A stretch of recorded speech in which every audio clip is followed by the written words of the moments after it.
2-star. Plus, get a free approved card. So rev up and getting gear with the Simply Sir Carlo. Call or visit us or go to ACD online. Welcome to Sports Mandela. Happy Saturday, welcome to Sports Mandela. As usual, we start with a quote. Small, consistent efforts makes a massive difference in your life. Morning, Taddy, what's up? Morning, Urban, morning. Pretty good.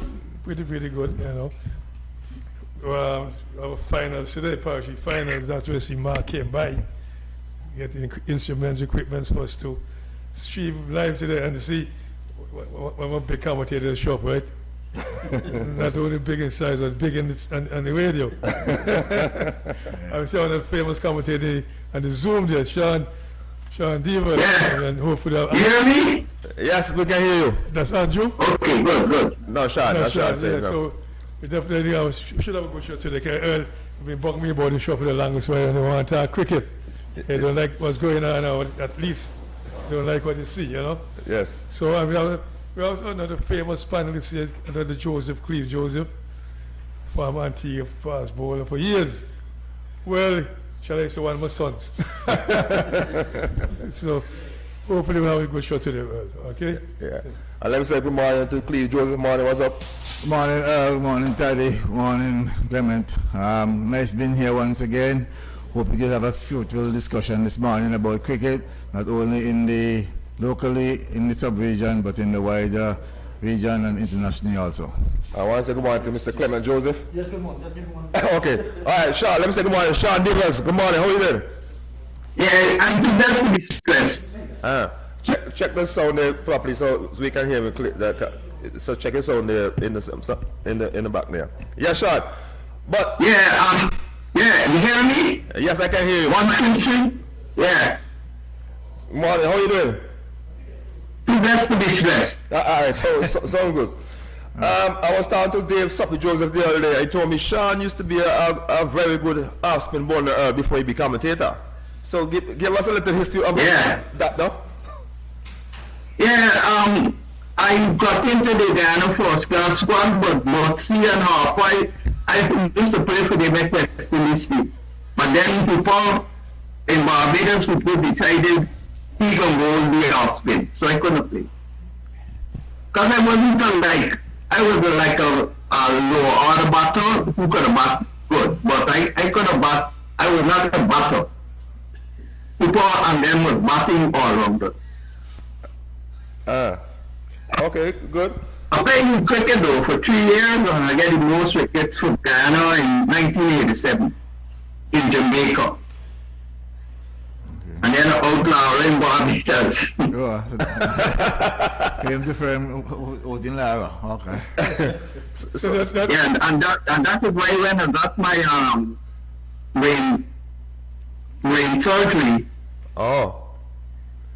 his name was on the cancer center in Trinidad.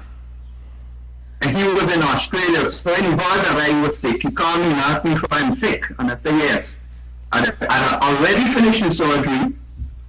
I know the cancer treatment was 2 times or 3 times the amount of the surgery cost.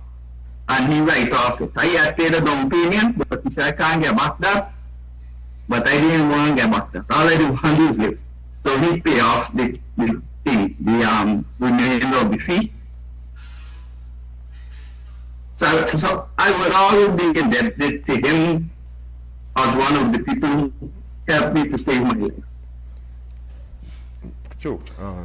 In terms of how I get into commentary though, cricket commentary, how I get into cricket commentary?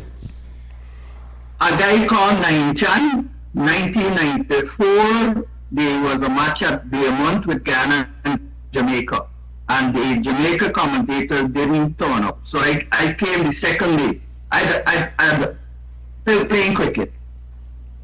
And he said that, don't tell the producer in the studio that he brought me up. So I come up and he filled me in. And then when she asked if that the same guy that is play cricket, Sean Edwards, he said yes. And she said something good, but he acted a little too fast. But he's something good. And he says he bring me up. you just not to say that he's been bringing you up. But then when she self sounding little good, he says he bring you up. So he take the credit of getting me on the air. Okay. And that was the magistrate fault, but that make it only first class one. Sounds good. Hey Andrew, what are you doing? Hey, how you doing? You ready? Yes, Yeah. Andrew, we can hear you. Moy, how you doing? Yeah, good man. Nice to hear you. Nice. Let me ask you, Andrew, first, Andrew, though, in terms of this format for West Indies tournament this year, what you think about it? Well, I think it's most disappointing, and it clearly shows that we really have no money, because when you could have a situation where, let's say, for instance, Barbados would have to go up to Jamaica to play 3 matches, and luckily they are in a position to go to Antigua now, and they will then play another game, and if they win against Trinidad, then they go on to the finals. It would mean that in a season they would have played, 5 matches. But look at Jamaica, ends for Jamaica, and really and truly, when you consider that we are playing so little cricket, to even reduce it again, suggests that we're really not going anywhere, we're not serious about it. The board says it has absolutely no money, which is interesting because at the end of the World Cup in 2024, the then CEO, Johnny Graves, said that they had $88 million US, and on my show he said they were able to pay their bills. We also had a World Cup, just a couple of months ago, and I'm sure cricket listeners would have benefited significantly, and yet we have no money, and this really is not good at all. In fact, I understand that on some occasions some of the staff actually paid it, and this is really not good at all. So things are not looking good for West Indies cricket. Because of the fact that we are so poor, we find that most of the cricket is now concentrated in islands where, of course, the cost of living will not be as high as, say, in Barbados or maybe in another country. And that's sad. I remember the days when I look forward to cricket being in Barbados. Barbados would play 5 matches away, 5 matches at home. Last year they got 4 matches, but to be in a situation where you just have 3 matches in the case of Jamaica, gentlemen, that's not good enough at all. Sure. Well said. And Divas? What? Yeah, I endorse what Andrew was saying, because even if this is a ridiculous format. You play 3 teams 3 times in the same country. My format would have been, you get all the countries in the same country, and you play each one of them, so you get 4 matches or 5 matches with different teams. That would be better, because how are you going to get to be a champion if you only play in 2 teams? In the case of Guyana, they can only play in 2 teams. They play Windwards, and now they're going to play Barbados or Trinidad. And that makes sense. And if the board said they don't have funding, well, Chris Derry went on my program also and said that they reduced the youth tournament, they dropped the under 17 and under 15 and all of these things because of funding. So why would you send Barbados all the way to Jamaica? Sure. And Antigua, the cricket board headquarters, so I'm sure they get the grounds and they get the accommodation and so on at a subsidized cost, if nothing at all. So it would make more sense if you play all the matches in Antigua. They have 4 rounds, and then you play a round robin, and the team with the most points win. True. Sean, I want to endorse everything you said there. It makes absolute sense. Now we have a situation with the Barbados team. Returned home on Thursday, and they don't go to Antigua to start a game until what? I think they go 2 or 3 days before. Yeah, on the 10th. I thought they went directly from Jamaica. No, not at all. Is it the Guyana team back home as well? No. They're still in Antigua. Yeah. Oh, that's interesting. The other thing. All the teams that were in Antigua still in Antigua. Okay. The other thing too that I don't understand is why they started the matches on a Sunday. That is true. because they should start on a Thursday, Friday, Saturday, Sunday, or even if they want to start on a Friday, you get a weekend. Yeah, it makes sense. Most people don't work on the weekends, half day on Saturday, and that won't attract crowds. Not really, because if you started the same on Thursday, then, you know, the game normally will shape up by the end of the second day, so you could have a conclusion on the Sunday and get people to come and watch the cricket. Because if you realize, a lot of people are not watching cricket at all in the Caribbean. I will have to ask Cricket West Indies, why would you start a game on a Sunday? Then you have Monday, you have Tuesday, you have Wednesday when people are at work. It makes no sense to me. Maybe the travel arrangements and so on, I don't know. But everything now is cost. And Chris Darren was saying that so much of money the West Indies paid Caribbean Airlines, the players traveling and so on. And Caribbean Airlines is not one of the sponsors for West Indies cricket. Yeah. And here again, we would need, and I told Chris this, we need to get more from him because Chris is supposed to be a marketing guru. Can you tell me, Sean, if you heard anything about that trip that was made to India when Lara, the great Sir Viv Richards and Richie Richardson, so Richie went with Chris Darren along with the then Rupert Hunter, but he was then the marketing man, because they were on this mission to India to attract sponsorship. Have you heard anything about that? I understand you didn't even get a penny. Sean, one second, Sean. Let me get Clement Jones to get in there. Cause I know Clement did some commentary in the tournament, so let me get your feedback on terms of what do you think about the format of the tournament. Yes, good morning to panelists and good morning to listeners locally and across the region and internationally. I've endorsed everything that everyone has said so far, and one of the things that we look at a batsman like Wickham who scored 3 consecutive centuries, but it was against the same opponent, the same country, and whilst we say that he has staked a claim for a call-up to the West Indies team, but has he faced different opposition? Has he faced different conditions? And we Excellent point. Second, please. Excellent point. Oh yes. So that is why we are saying that, we the older heads who have gone through. I mean, back in Shell Shield days, Red Stripe Cup days, there was a home and away format, and even the Buster Cup. Yeah, right, Buster Cup, as Joseph is saying next to me. And back in the days, we were talking about a West Indies board who had less financial resources, you know, and we are asking back then, through the stages, through the years, did the Cricket West Indies do anything to improve and sustain their finance for the future development of West Indies cricket?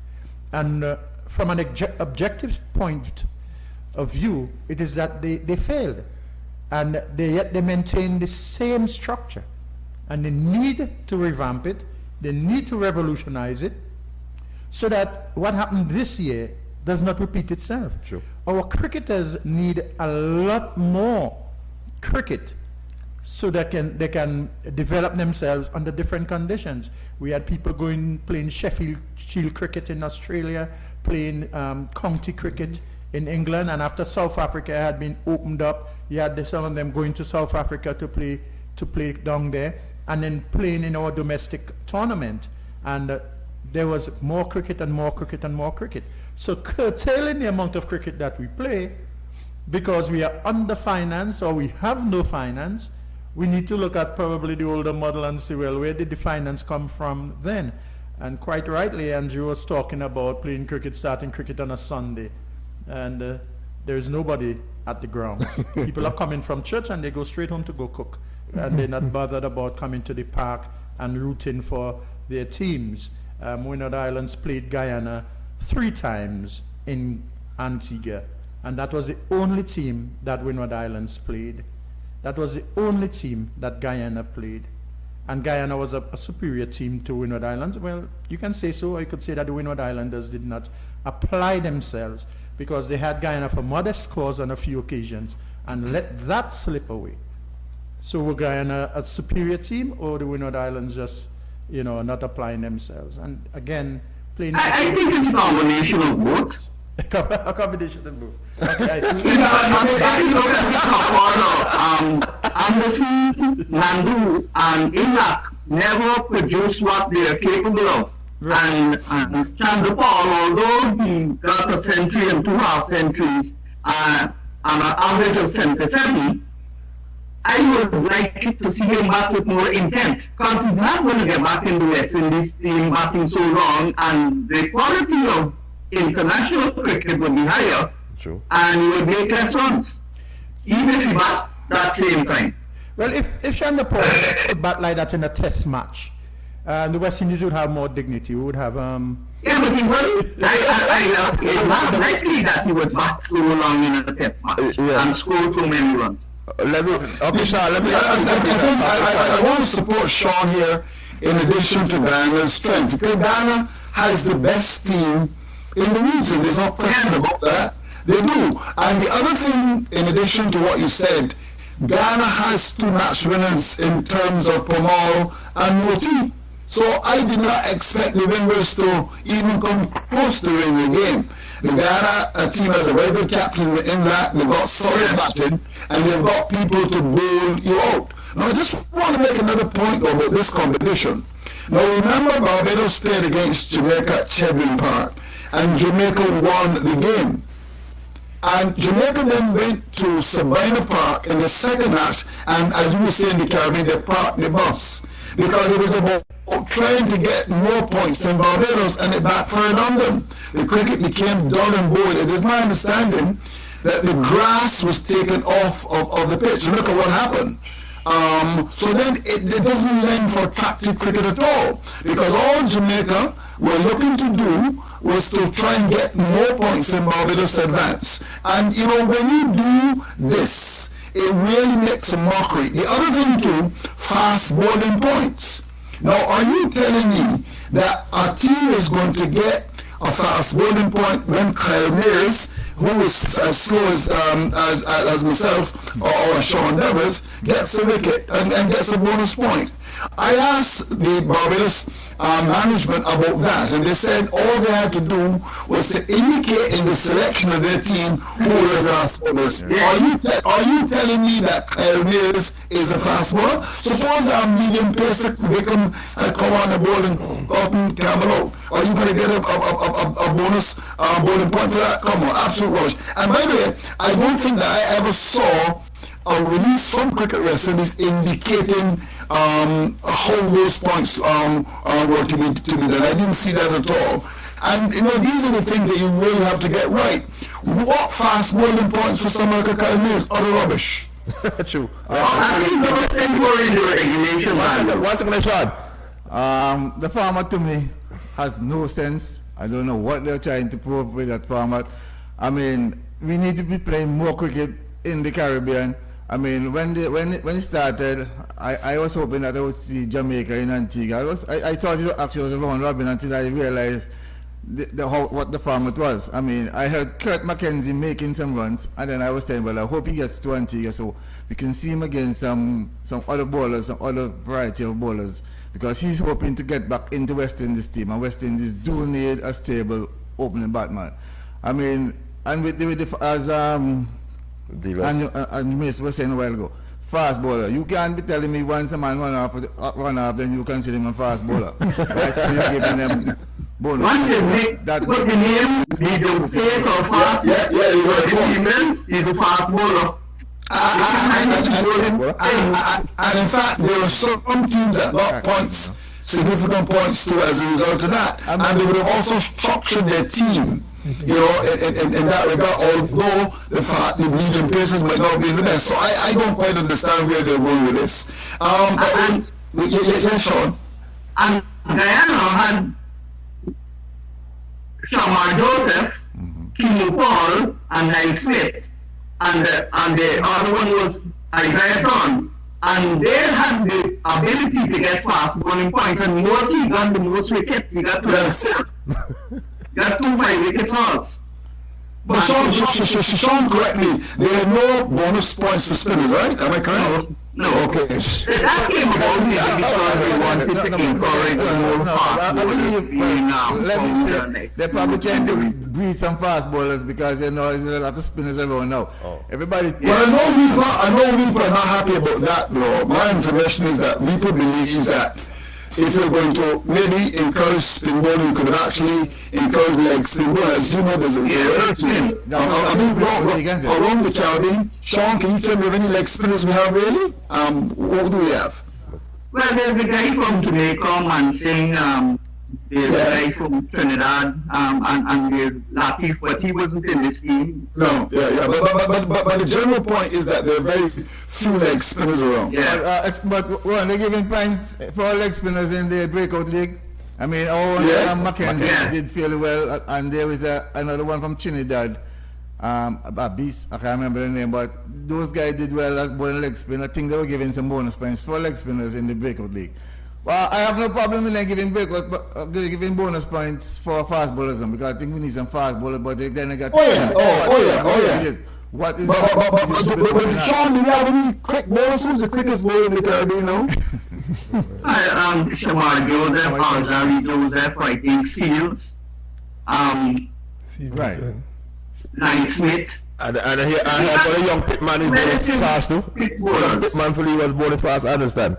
But let me look at Taddy get in here and get him forward. So Taddy, I just want to ask a question, gentlemen, before you go on. How good is Pittman? I see him.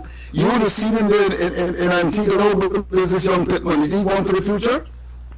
definitely I think he's one for the future. He has some work to be done, but I think he's one for the future, in my humble opinion. Okay, great. I'm glad to hear that. Taddy. Sorry, Andrew and Sean. I strip out a little bit, but I heard Sean mention about the format, and I've been telling earlier about the format for about 3 weeks now. I couldn't understand it. The Barbers left to go Jamaica, and you had 40 teams in Antigua. Yeah. I couldn't understand it. Why didn't have all the teams in Antigua? Everybody plays everybody, and you have a real competition. Then I hear they talk about finance. I couldn't understand. I just couldn't understand it. It didn't make any sense to me. you know, so that to me was a big miss. I couldn't understand it. In fact, the secretary of WIPA, Wayne Lewis, was on my show last week.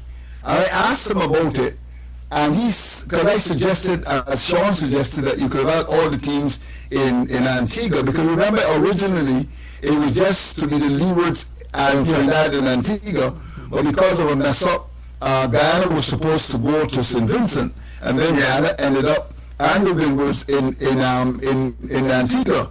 So I asked the secretary who would have been part of the negotiations, why then did you maybe have all the teams there? And his response was interesting. He said they don't have the grounds in Antigua. My understanding is you got Coolidge, you got the RG, you got Saviv. So I don't know what you're talking about. Pardon me? They got also police ground. Yeah, so I couldn't quite understand. What they were saying there.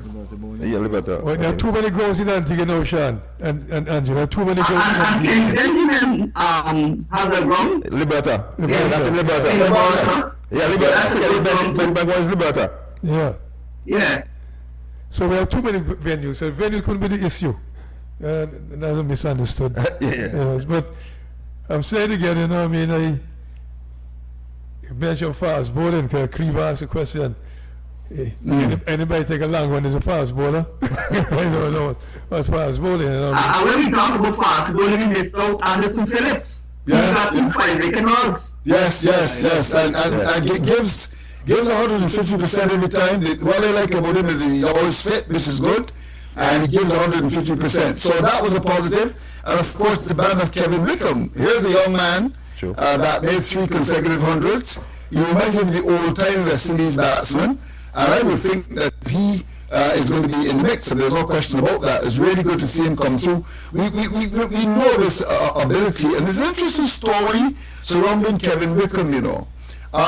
He would have played in Barbados for the Barbados youth, but actually a youngster got injured just before the start of the game, Kevin Wickham was somewhere at home, and they called him as a 15-year-old to get down to the Banhall grounds, which is the club of the late great Salvador Weeks, and he came as a 15-year-old and made 100 batting at number 7, and that is when people saw his talent. And as you know, when we had the Youth World Cup here because of COVID, he came into the side and actually made 100. And when you speak to people, you know, like Floyd Reefer, they're very, very keen on him. He's on about 5 centuries and one of the few batsmen with under 25 matches averaging in the 40s. So I think he's one for the future. He's a wonderful player. He's one of the few batsmen that will hook and pull, because you know, I believe that has really gone out of West Indies cricket. We no longer hook and pull anymore. Yeah, that's why we made the basis give us trouble. No, it's true. It is true. Look at Wagner. You remember the last time we went to New Zealand, what happened with us with Wagner? A medium pace that Viv Richards would hook off the front foot through forward the square. Right. Yes. So that's why it's not about taking the condition of the pitches also contributes to that. We don't have pitches that bounce and so on. Our pitches are low and slow basically. All over the Caribbean, maybe St. Lucia is the best, but that's one of the reasons why our batsmen don't cut and hook. The pitch preparation. Because they don't get balls consistently above the shoulder or the waist. And our pitches have to be also looked after. True. Yeah, Sean, you're making a good point. And I'm going to say this, and I've said this before, and people think that it's a controversial statement. But I'll say this to you. West Indies cricket will never ever improve, or we're not going to get better unless our batsmen handle fast ball. And the reason I say that is that all the countries in the world do have fast bowlers. I mean, look at Bangladesh, they've got fast. Look at India, predominantly playing spin over the years, they've got some fine fast bowlers. So until we're able to counter fast bowling, because it will be coming at you all the time, we're going to struggle. And we need to find a way. You remember the natural aggression has gone into West Indies cricket. I remember the days when Richie Richardson, I'll never forget when he first came to Barbados, Malcolm Marshall, Joe Gunn in the side. And I remember Sir Evan Weeks saying next to me during commentary, he made 100, he said, this is the next West Indies batsman. And I asked why. He said, because I like the way he hooked. I like the way he's hooking the ball, I like the way he's driving the ball. And he also made the point that he was very happy with Richie Richardson. And we know what Richie Richardson did against Australia.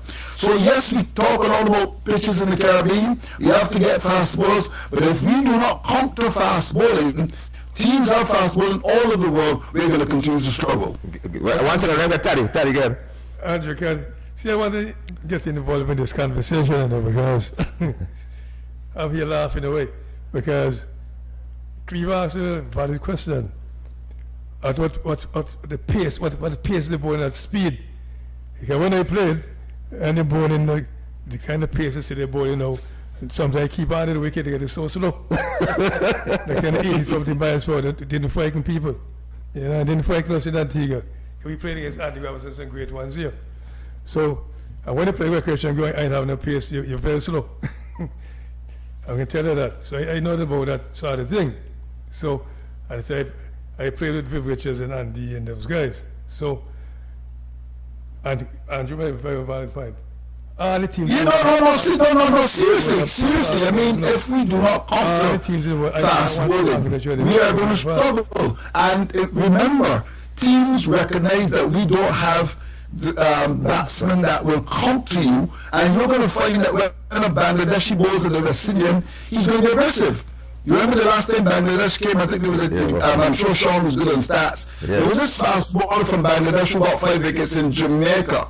Don't remember his name though, but he bowled sharp. Yeah. We're talking. He actually picked up an IPL contract after the season.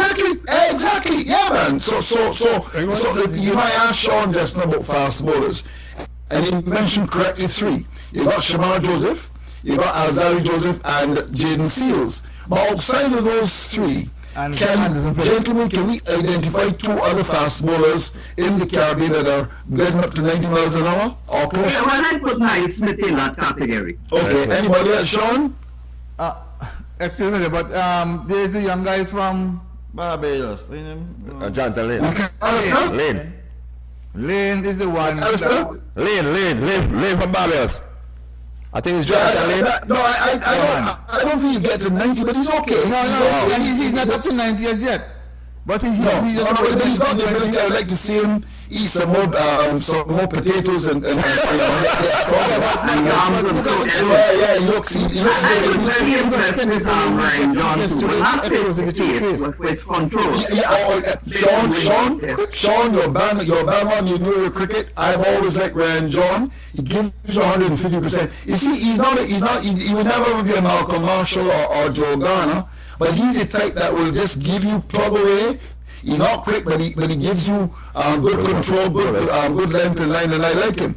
I think the guy you're speaking about as well is McAllister from Barbados. Now, McAllister is sharp, huh? But I'm very disappointed in the manner in which Barbados is using him. And as you know, he went to Jamaica and bowled in one game in the 18th over. McAllister sharp. In fact, he was selected the last time we went to South Africa. But I can tell you, it was blocked because they didn't think he was fit enough. But if you look at Niall Smith, I like him as a bowler. When I first saw him in Barbados a couple of years ago, he looked good. McAllister looks pretty good. I think Ryan John is not sharp, but I'm seeing Pittman, and I think that we can work with Pittman. True.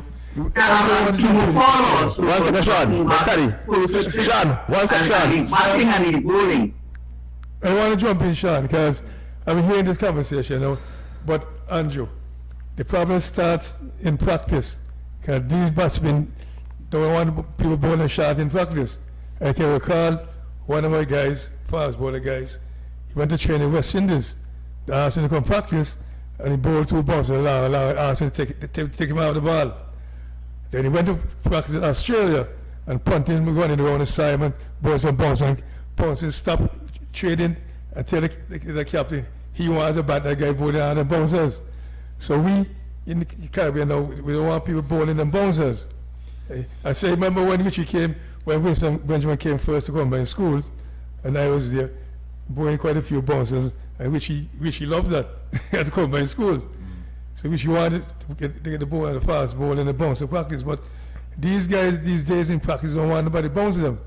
So I don't understand when they're going to fast bowling and bouncers if they don't practice it. That's my point, Sean and Andrew. But the fitness of our Clement wants to say something. the fitness of our fast bowlers in the region today is telling. I looked at the game I was calling between Windward Islands and Guyana, the first match, and there was this guy Horn, and in my opinion, Horn was really bowling. He was bowling at a good pace. And after about 10 overs, I don't think Horn played for the remainder of the series. So he just broke down. And you find there are some other fast bowler who got cramps, and the fitness of the fast bowling department is something else. I remember reading on a Liat newsletter one time I was flying, where they had an interview with Richie Richardson, and he said after they came back from a tour, Viv Richards told him for them to go train, and he said, no, I'm just relaxing. And when they met again in Barbados to train for a next series, where Dennis Waite was doing body fat composition and he was over, in 1 week what Dennis Waite put him through, and he lost all that fat, and he promised himself never again in an off season is he going to relax. So it takes a personal discipline of our fast bowlers who are breaking down so often to maintain their fitness level in order to compete. And tell me something, Clement, I know you was doing coverage for the games. Any fast balls stand out for you that is bowling sharp? Andrew is looking for some fast balls. Any fast balls you saw? I did see, there was Smith they have been speaking about. Niall Smith. Okay. Niall Smith generated some real hostile deliveries in between, and he would pass 1 or 2 at the throats of a few of the batsmen. Okay. And in his 10 overs that Horn bowled, I was impressed. I don't see Kimo Paul being a fast bowler. According to Paul Kings Douglas, the comedian, he might be fast to be called a bowler, but I think he has lost, and not again as a result of injury. That kind of forced him back there. But Niall Smith is definitely somebody that I could see for the future. As far as and the problem with Ghana, not talking you, they have 4 fast bowlers. Okay. Those were Niall Smith, Paul, and the other guy, but they hardly use Thorne, who was one for the future, and Roberts likes him a lot. They had too many fast bowlers in one team. So Thorne, if Shaban came back, Thorne would have been out. Wow. Yeah, I saw Thorne a few years ago at youth level, and he looked the one for the future. But as Clement was saying, the development, the stamina, you can't just want to be a fast bowler and then bowling when the ball is shine. I mean, let's say number 6 and number 5 and number 6 batsman come in after tea on the second day, and you can't get up to that 85, 90 miles per hour, then it makes no sense that you're picking the first instance, because fast bowling does not have to be, it's not just about bowling the new ball fast. You got to be, when 2 batsmen stick in second day after tea, the pitch flat, you got to be able to come and produce that 5-over spell hostility. You can't just be there holding the line and length. That's for somebody else. But that's the thing that impressed me about Pittman, you know. When I check the stats, he actually bowled 20 overs in 1 innings. Right. So say, hey, the guy getting stronger. Right, that's why I need to see the fast bowler. I need to be seeing them, after the hot sun. Maybe it's not 2020 now, I'm saying that bowling 4 overs and go and relax now. And the batman batting. I was hoping to see a Pittman against a Mackenzie, right? He come with a new ball and Mackenzie will get to that, and then Mackenzie seems to bat deep down, and he have to come back now and you will try to get him out. You have to fight it, right? But if you are not fit, then you cannot do that. So your personal development you must look into. Andrew, let me ask you a question though. Can I see our old friend making some runs there? Craig Blackwood, do you think he deserves a recall? No, I don't think Darren Samuel would pick him. I don't think so at all. I think they moved on. No, I think they moved on from Craig Blackwood. So the answer to that is no. Craig will make runs. I mean, he's a first-class bully, as you know. He will certainly make runs. But I know he's very keen to continue to play for the West Indies. As you know, he gave up the captaincy of the West Indies team. But I would be very surprised if he's recalled. Okay. I would be very surprised also, because even though he made 176, batsmen reveled in Jamaica. 14 centuries were scored. Wickham scored 3 of them, and the only person for Guyana that had 100 was Chandler Paul. So the batsmen, well, we got to look at the double centuries. Only 2 double centuries were scored, and they were scored by both wicketkeeper batsmen. What do you think of Joshua De Silva? He scored a double century in keeping, and he's likely to play another match if Trinidad wins. So would you play Joshua De Silva in front of Imlap for the upcoming series against Sri Lanka? Not really, but Imlap is not doing so well with the bat. But he's the incumbent, so Joshua has to make another big score, in my opinion, if he gets the chance. The question I have for the panel: can Joshua De Silva make the team purely as a batsman? That's in my take. Andrew, that's in my take too. I think he can. Yes, I think so too, because we don't have many batsmen.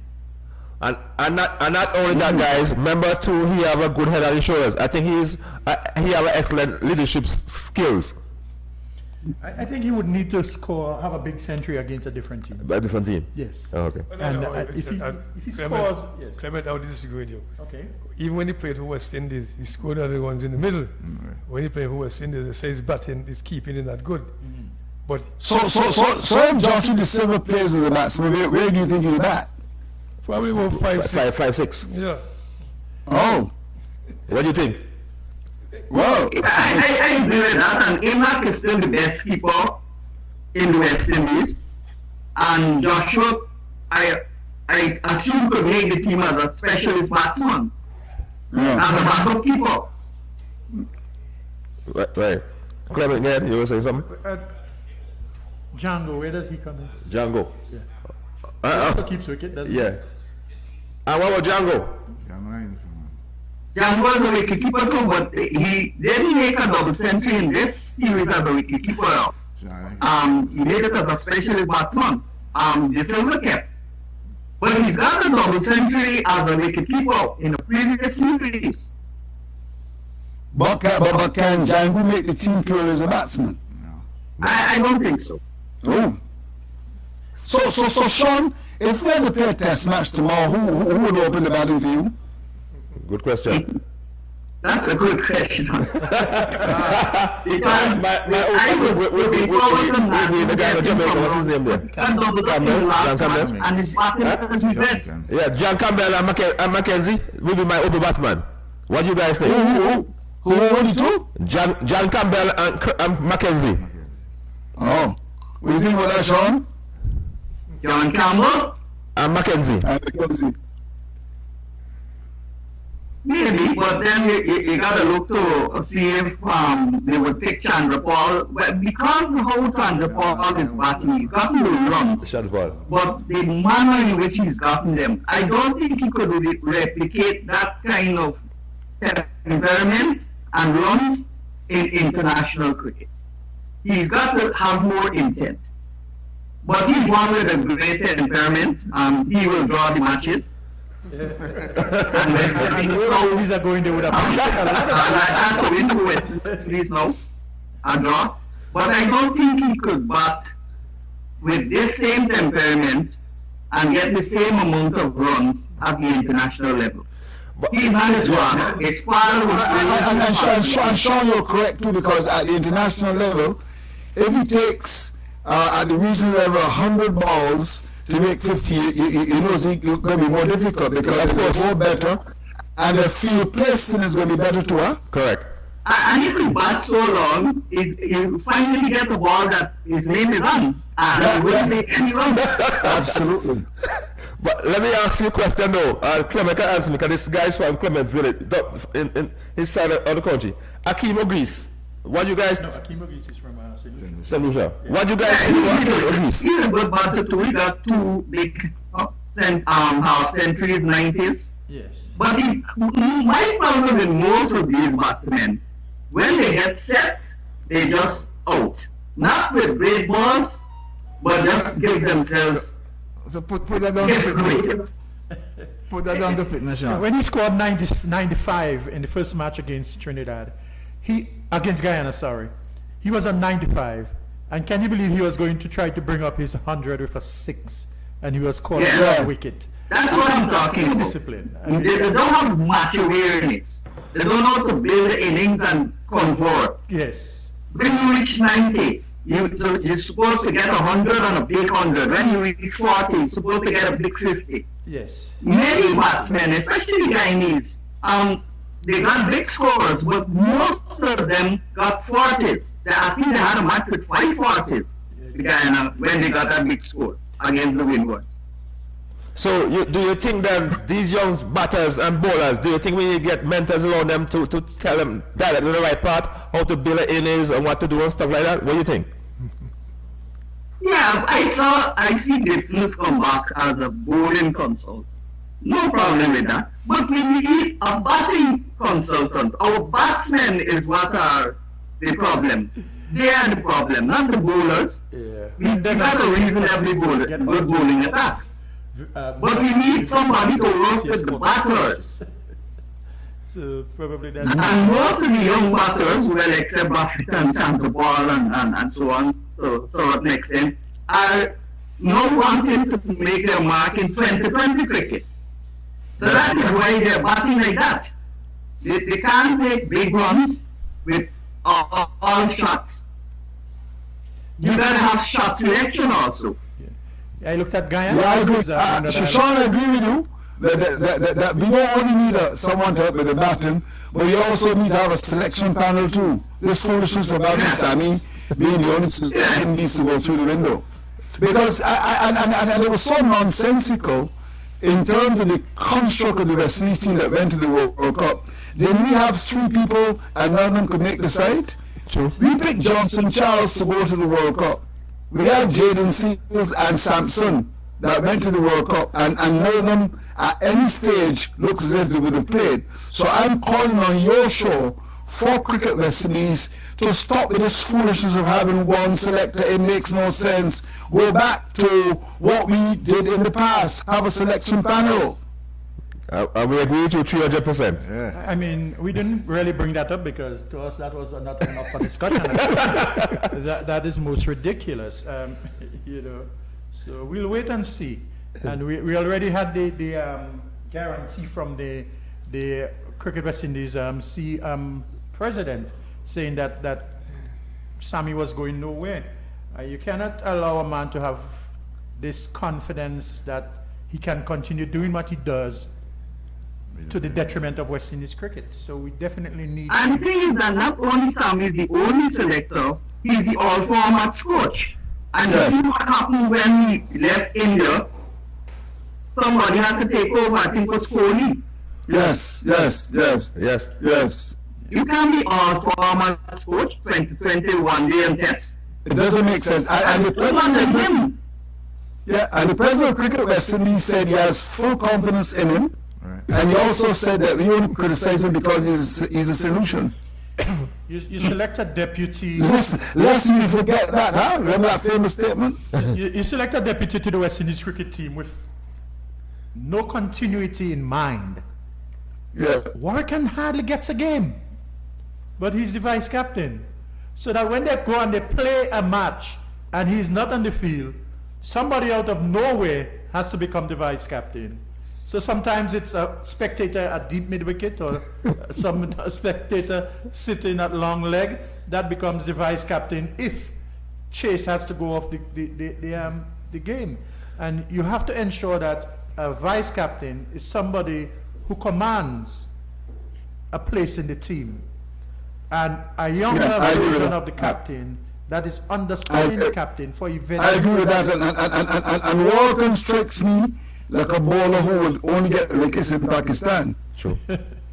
Even back But Clement, just open Cameron's there up because Let me shut captaincy for me in the Caribbean is a real challenge. And what do you think of Ralston Chase as our test captain? Do you think he have the know-how to get the guys motivated, understand how to do free placement, bowling change? What do you think about his captaincy so far? Anyone who got D-Guns on? You want me to answer that? Yeah. Yes, please. I want you to answer that. Ralston Chase should not have been even considered to be captain Well, of okay. West Indies. Well said. I mean, here's a man that was... You know what's interesting is that, Ralston Chase didn't play for West Indies for 2 years. Yes. Lest you forget. And you brought him back as your captain. Can't get a run and he doesn't even know how to set a field. Come on. And in the captaincy interview, this is the first time I ever heard that captain, they had a lineup with interviews.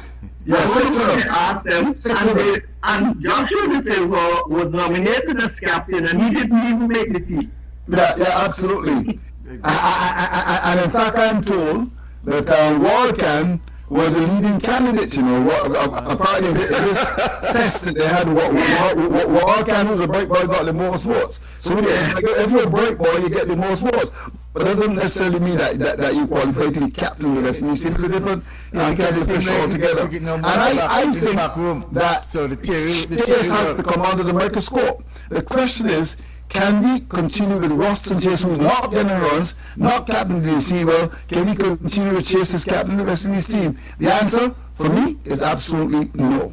There's a comment I would like to make about my night job, which is that of an attorney, precludes me from making that statement, defamation.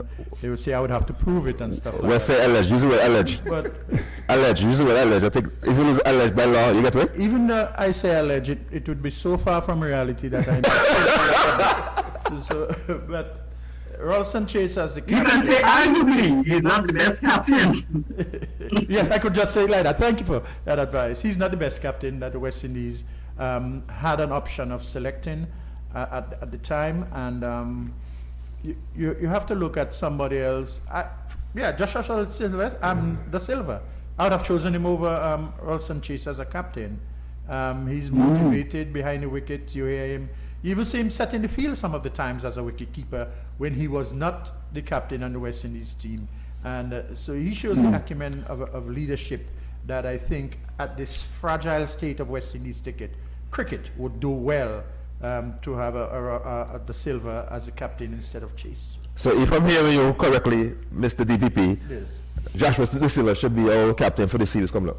Yes, I think he should be given the opportunity, should be brought back into the team as the captain. And even though, as some of you guys have suggested, that he should be could be played as a batsman, and he could be played as a batsman and not being the wicketkeeper. Although from the wicketkeeper's point of view, you have a more panoramic view of the field and what's happening. Putting him at the gully or slip area would give him that opportunity to have a feel for the game and improve batting. I think he could be a valuable member of leadership in this upcoming series. I want to get back to something that Andrew said earlier. You know, I mean, it's very important to me, you know, because about the Chase guy and the Wagon guy, and you have to wonder what West is about thinking. You have to Sammy picking everybody, and you can't get nothing right. But how Johnson shall get to the World Cup? I don't know how you got there. You know, I don't understand how with the selection panel, you need to get some real selectors again. That hampered West Indies cricket. Well, Tony, I to bring to your to settle your nerves, let us believe that we have seen the error of the Johnson Charles in West Indies cricket. He has played himself out of West Indies cricket. He has embarrassed Sammy, and I don't think Sammy. Are you sure of that? Well, are you sure that I'm about to ask you the same question. I am hoping. I'm a very hopeful guy. I'm Mr. Optimist. So. Andrew, I was about to ask you the same thing. How can he guarantee Johnson Charles will not be there again? I mean, the selection of Johnson Charles was absolutely shocking. No question about that. Because you know Johnson Charles played in the 2014 World Cup. Johnson Charles has 16 matches. And he's averaging about 20 yards. I mean, if you look at his record, he's had 1 or 2 decent scores, but generally, you know, Johnson Charles has been a failure. So I don't know where you would want Johnson Charles in the West Indies team. And at no stage, I don't think anybody would have seriously considered Johnson Charles to come into the West Indies team. Although we had problems, remember we had 1 or 2 problems at the top. We had King, in fact. We've had Ralston Chase batting. I think he opened the batting in 1 of the games, and Charles was on the bench. What does that say? True. Sean, what do you think about DPP comment in terms of making our guy from Trinidad the captain? I would like to agree with that, looking at who he's got to choose from. And in that would be the keeper. And he's the most successful captain in recent times in regional cricket. If Ghana wins this tournament, it's going to be 4 in a row. But if he was making runs, I would have had him as either captain or vice captain. But Joshua De Silva, no problem with him being captain. Okay. So you're telling me that Josh De Silva will be in your side, not as a keeper, but as a captain and possibly batting in the middle. Is that what I'm hearing? Yes. So De Silva and that will be in the same side? Yeah. But in that, it's keeping good, but the only thing he's not making runs and he can bat. That's why I'm disappointed with the Ghana top order. All of them can bat, but they're not making runs to suggest that they can bat. Yeah, probably need to be playing more cricket. Andrew, so I have a question about on what basis would you make the Silva captain only because he is making runs? No, he was the captain previously, the vice captain. Yeah, but have you seen enough of him as a tactician to support the claim for him to be captain? Yes, I like how he captain Trinidad. Of course, he's not had success. Nobody since 2005 Trinidad, the captain Trinidad won the tournament. Right, that's true. Trinidad. That's the last time Trinidad won. Guy Cleve. Andrew, there's a young fellow from Barbados, I believe, Shakir Paris. So what has become of him? I mean, he looked Well, last. player with lots of ability. Again, Sean talks about runs, lots of potential. Right. I suppose you can say he has more potential than runs. But no, a wonderful player. And with the absence of the academy now, it gives, say, a country like Barbados the opportunity to pick people that would normally play for the academy. And look what happened to Josh Bishop. As you know, Bishop, would have normally played for the academy, and he's been our leading bowler. Paris is a wonderful batsman. We saw glimpses of him when he played in the Caribbean Premier League. Right. I see him Saturday after Saturday playing for university here. And my problem is that he just gets himself out. But in terms of ability, very, very, very, very, very solid player.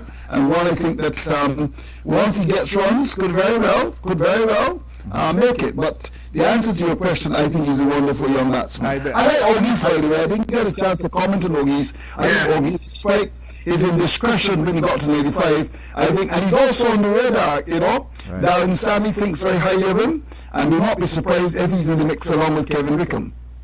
Right. I'm disappointed with Kevin Anderson because he was there already, and he's not getting big scores. Even when he gets spotted and so, he's not converting it. And that's my repeated problem with most of the West Indian batters. What? When you're set, you got to get a magic ball to out you. True. You don't give me with it just so. Well, when I was growing up and I was listening to Enoch Lewis and Avalston Atto talking about the bat, those guys will tell you once they start sweating, then I ain't going to have to watch the shot and they're not making any runs, And we know how those guys used to dominate the first class season. I mean, Atto and Enoch Lewis will make runs every day. Once these guys tell you once we are sweating, we start sweat, that's it. And I watch them shot for 50. Got to be up with a bigger half century or century.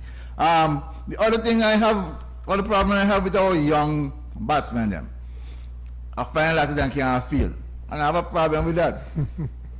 They just jab a lot of catch, they just misfield, they overrun. The throw to the stump is not as powerful as we saw a Vivitas would have thrown on a Clyde blade.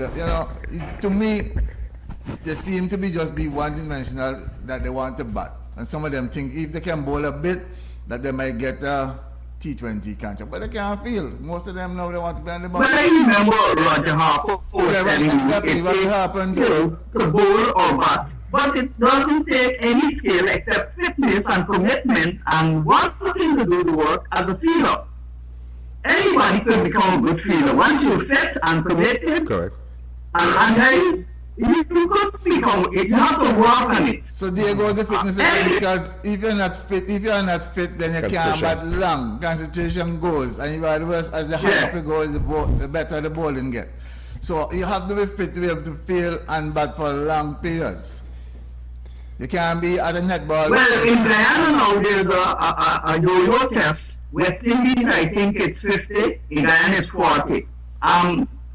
You have to pass the 40, and people like Kumal, who they claim is old, he went to 46. And the young ones don't go so far. And that's the problem with our cricket now. The younger players just want to bat, and some of them do, but they don't concentrate on their fitness. I asked some young cricketers the other day at the police ground, who wakes up at 5 o'clock in the morning with nobody else and just go run, do road work. None of them. They have to have a tournament, or they have to go with a group, or they have to play at the club, and then they would run. They wouldn't get up by themselves and run. In our days, we used to do that. And before then, Colin Cross used to run around the airport 10 times. After Mary, he was a traffic controller. That is why he could have gone so long. Exactly. Until these young guys get the fitness up to a level, then they're going to have a struggle. And just like Andrew was saying about Paris. I mean, I love to see the guy. but he has to be fit Yeah. and a build. But yeah, he's not fit. Andy Roberts talks about it all the time, and he describes it as personal responsibility. Exactly. And he's right. I mean, whenever I speak to Sandy, he talks about, as a youngster, he was just naturally going to run. And Sean is right. We do not have our cricketers as fit as they should be. This is why concentration, because if you're not fit, you're not going to concentrate. Exactly. And the point that was made about fielding is absolutely correct as well. We're not fielding as good. I remember the late great Tony Coles. I remember one day he said to me, Andrew, we tend to underestimate the importance of fielding. And when I study what he was saying, I mean, he's absolutely correct. We don't have sharp fielders anymore, like a Clive Lloyd in the covers, or Joe Garnett Gully. There was a time when the series had some extremely good slip fielders. All these were excellent fielders were the Harper when he was the Yeah, man. And he had men who used to catch people in the slip, Viv Richards, Richardson, Roger Harper. And these guys were brilliant in the slip. He's never a lot of catches in the slip. Andrew Mason, we had hundreds in Antigua who feel as good as them. So Brilliant. good fielders. Plenty. Most of the West Indian fielders, even the fast bowlers, could have fielded back in the day. Exactly. And very quickly, this complete during 1980 and 1995, when we didn't market the West Indies team more. Those were the glory days. I remember start watching that cricket as a 10-year-old in 1980, when we lost to New Zealand. Then after that, we never lost the series until I was 25. So I grew up in the days not seeing West Indies win. That's why sometimes I might be overcritical of these youngsters. I say they're getting paid by so far. Somebody should lock them up. They don't make runs and they still get paid millions. Yeah, that's true. That's true, Sean. You're very right. And you see, my concern too is that, obviously I would have grown up at a time when West Indies cricket was strong. And it was unthinkable that you would have a cricket match, say in Guyana, and the commentaries are not on. Our cricket has done so poor now that we don't even have radio commentaries anymore. Right. We don't even have people in guns. It's sad. It's very, very sad. Because the quality also is not that attractive anymore. Yeah. I just want to jump in here, Cleveland. Get Teddy. Hey, Andrew and Sean, see, at our venue, at Factory, feeling was priority. If you're not feeling well, I can't make the team. True. I'll tell you one thing. I can recall now you mentioned it, and fast bowlers. When Sylvie wanted a fast bowler, and I recommended Curtly, and he was impressed. But the last thing I said to him, but he hasn't passed his feeling exam yet. The only thing I had against him at the time, the bowling was good, but the feeling wasn't up to scratch. Viv which was at the feeling. So I told him, he was brilliant. So I'm telling you, fielding was priority. I can tell you, Cleve will tell you, sometimes they have some fast bowlers, they have some players. Those guys don't want to pick it on the team unless they can feel good. And I think that's what kept Roger Harper in the West Indies team, because of his feeling. He could play solely as a fielder. Yeah.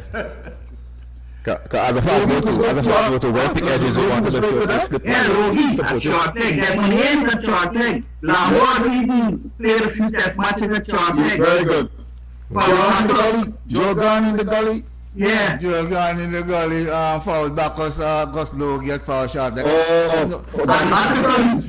Yeah, Africa was brilliant. Thank you. We had some tremendous fielders. Even Larry Gomes was good. He was the fastest runner in the West Indies team, when they did short sprints. And that was surprising when I heard that Larry Gomes was one of the faster runners. Sir Clive told me that. Sean White, I remember I speak to Sir Clive often, and he said to me that Andrew, we underestimated Larry Gomes not only as a batsman but also in terms of his speed. He told me he was quick, man. He was quick. Andrew, I want to ask you a question, Andrew. And now, I didn't want to Sheldon was a better fielder. Sheldon was a better fielder. There was always a debate. Sheldon, well, in fact, you know, Sean talked about some people being in the team purely because of the field. Sheldon was brilliant, huh? Absolutely brilliant. Let me ask you a question, Andrew. Young Joel Andrew, what's your thoughts on him? Well, I like him. I like him.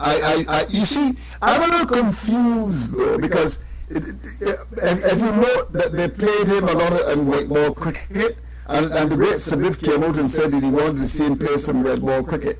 It is true he's not getting runs, but there's no doubt about his ability. I think that he's one of the batsmen that we need to work with.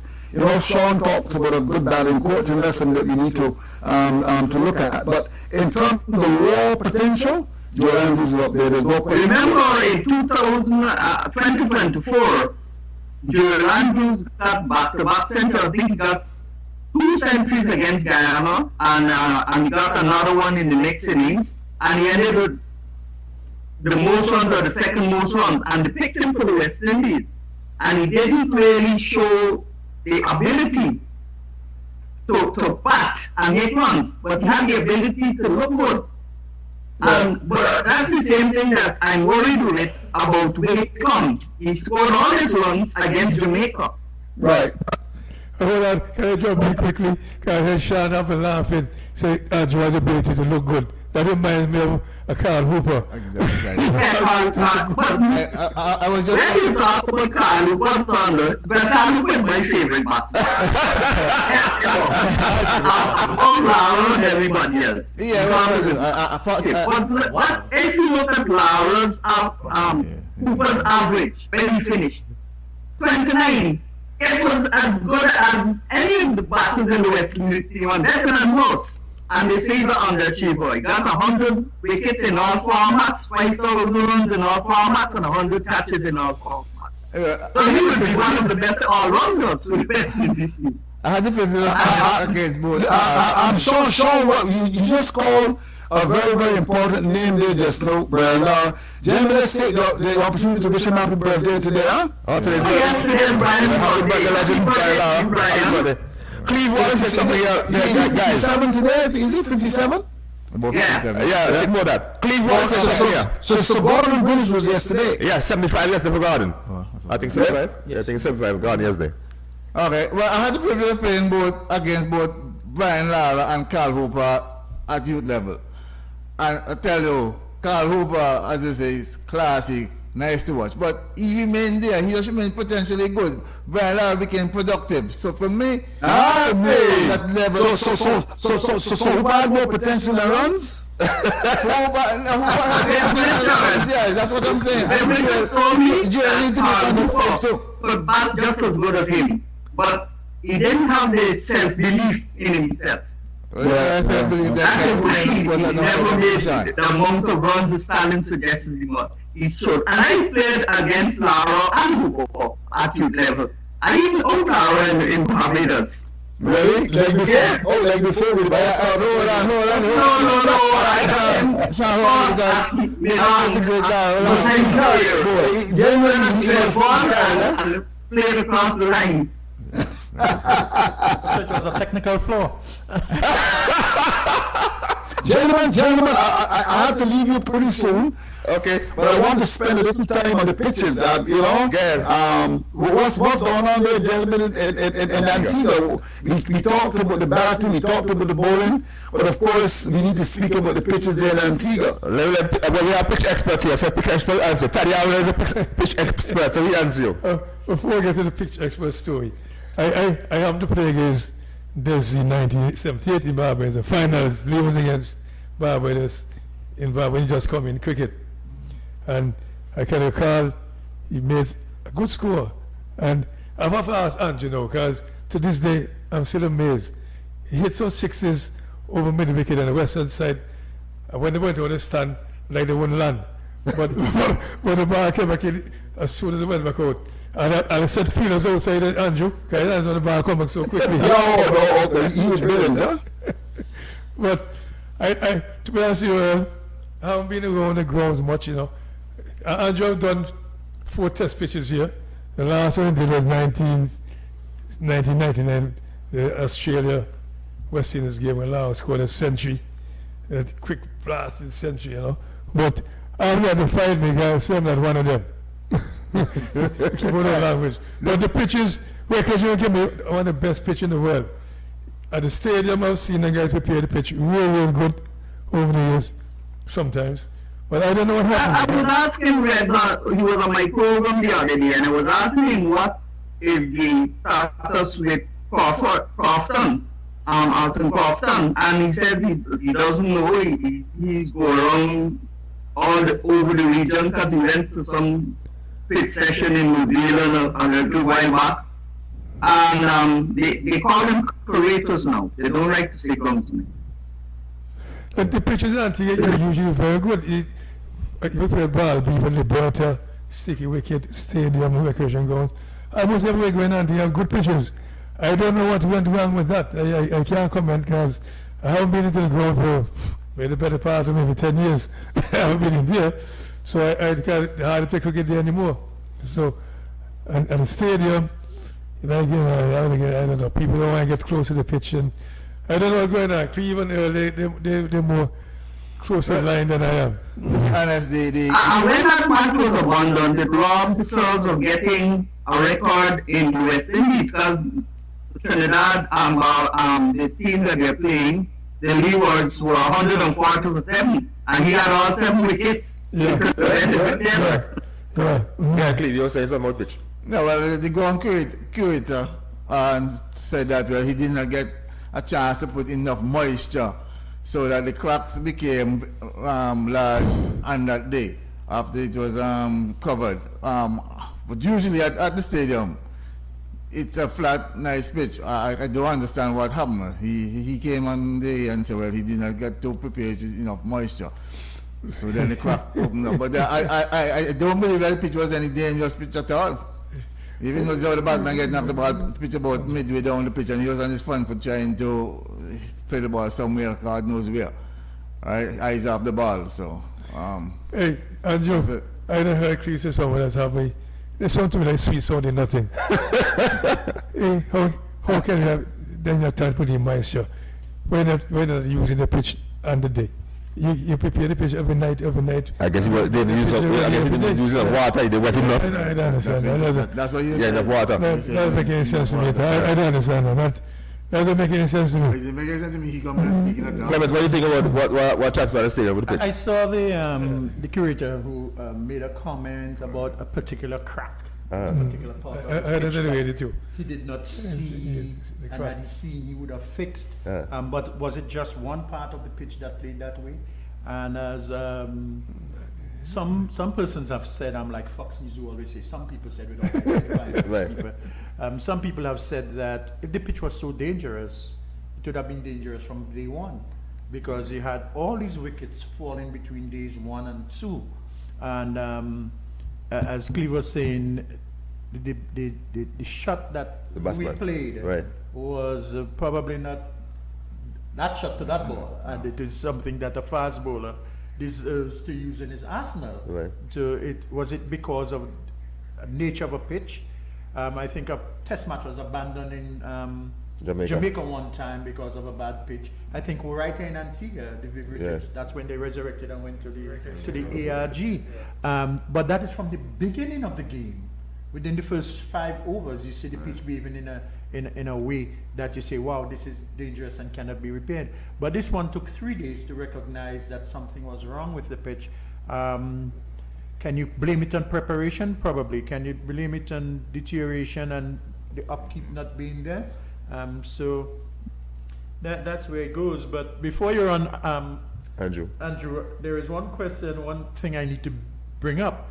And we see this phenom in the IPL, this Indian batsman who is at 15 years old. His second season, who has scored consistently, and advice being given by our very own Carlos Brathwaite, warning the Indian authorities not to rush him into the senior team at this young age, because they had the West Indies had held back Lara and put him.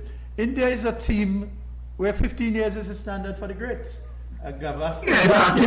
Tendulkar made the test team at just turned 16. Yeah, that's true. And look what became of him. So Yeah. does Alfred have the moral high ground in advising the Indian authorities? I just wanted your comment before you leave. I was a little bit surprised, but every guy has got. First of all, you have to find if he's really 15, though. That's a terrible. And last year was 14 when he made his first idea. Yeah, I mean, you're right. This is why I believe that Jamaica should have played vital laws in their team this year. Here's a young spinner. I spoke to him about it. Chinaman and Googly Mola, but they said they want to, that they want to delay his entry into cricket. My view is that don't stop you if you got the talent, play. I mean, as Sean said, Tendulkar made his debut just before he was 16, and look what happened to Tendulkar. Look at Sagari. Sagari so much made the West Indies team at just around 17, and he became the greatest. So my view is that if he's got the talent, I will not hold him back at all. I'll put him Sawan and Chandapal made the West Indies team at Grenadiers. Yes. Hanif Mohammed in Pakistan playing when they're 15, 16 and all that. Yeah. Who were the opponents? Who were the bowlers on the opposing sides of those years? We had Thompson and Lilly, Roberts, Garner, Croft, Rawls, Ambrose, and these guys turned out to be class leaders. So I mean, I don't think they should hold this. Andrew, before you go again, I have an experiment for a youngster though. Oh, this guy Mackenzie, what do you think about him? I will explain Mackenzie. He played in breakout league last season. What do you think? Again. I was actually expecting to see him along the Leroys. What happened there? I have no idea. And see, Andrew, I'm hearing for a couple of years now, they heard a story, a young giving some much nonsense. If you're good, you're good. If you can bowl, you can bowl. I'll tell you, coming out to the under 19 Youth World Cup, he impressed me as a lot with his leg breaks. If you don't have a lot of leg spinners around, what I like about him is his control and his energy. And I would really like, and remember the breakout league that unfortunately is not going to happen this year. He was one of the finals of the breakout league. So along with Vital Laws, the Chinaman and Googly Mola from Jamaica. I like him as a leg spinner. Tell me a bit about him. What part of Antigua is he from? Actually, I think he's born in Jamaica, but he grew up in Antigua. He came in small. He came in very small for all them guys. Oh, okay. He's a Jamaican. He's from the wood and water. Sean, did you know that? Your stats, man. Did you know that? Yes, I know he was from Jamaica, but he spent a lot of time in Antigua. I like him as a leg spinner. I think he's one that you have to really work with. And I love to see a leg spinner ball, particularly one with the googly. And his control is good. So in answer to your question, I think he's one for the future as well. And in this Euro franchise system, we could pick a Jamaican in a Ghana team, or a Barbadian in a Jamaican team, or Trinidad in a, you know what I'm saying? Because it's the franchise system, and that can play it forever. It's not playing at all. You're so right, because it wasn't utilized at all. All Jamaicans played for all Jamaicans. I mean, someone like a Vital Laws should have been taken up by someone. In some other country. Yeah, in some other country. I mean, here's a that's how Wilford played Test cricket, because he was playing for Guyana. That's a perfect example, Sean. This is why we always have you on these shows and pay you big money. Sean, that's a perfect example. And you know that I have the highest respect for Sean. This roofer played for the West Indies because of his impact. I mean, when you talk to someone who captained the Ghana team in Johnson, he would tell you all the time, Roofer would make hundreds, but he was so important in the Ghana side. And that's how he came through and played for the West Indies. So Sean is right again. True. But Sean, I want to ask you a question about Kevin Sinclair. What have become of Kevin Sinclair? Good question. Well, I think Kevin shot himself in the foot to some extent, because he's now playing in a St. Lucia Premier League, and he's doing quite well, but